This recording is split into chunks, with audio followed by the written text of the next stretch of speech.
Career তার জিনের defect আছে, দ্বিতীয় ব্যক্তি যার সঙ্গে বিবাহ হবে সেই যেন ক্যারিয়ার না হয়। তাহলে তাদের সন্তান একজন যদি নর্মাল আর একজন যদি ক্যারিয়ার হয় তবে তাদের বাচ্চা থ্যালাসেমিয়া রোগে আক্রান্ত হবে না।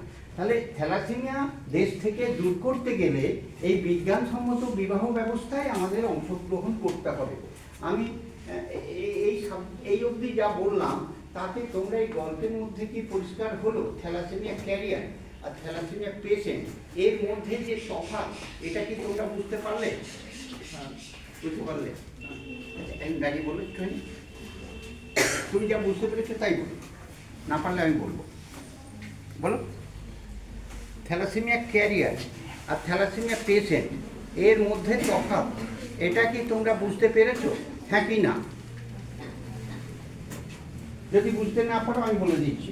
আচ্ছা, থ্যালাসেমিয়া ক্যারিয়ার মানে আমি ক্যারিয়ার, আমাকে কিন্তু রক্তের প্রয়োজন হয় না, আমি রক্ত দান করতে পারি। আমার মেয়ে কিন্তু থ্যালাসেমিয়া পেশেন্ট, যাকে রক্ত না দিলে সে বাঁচবে না।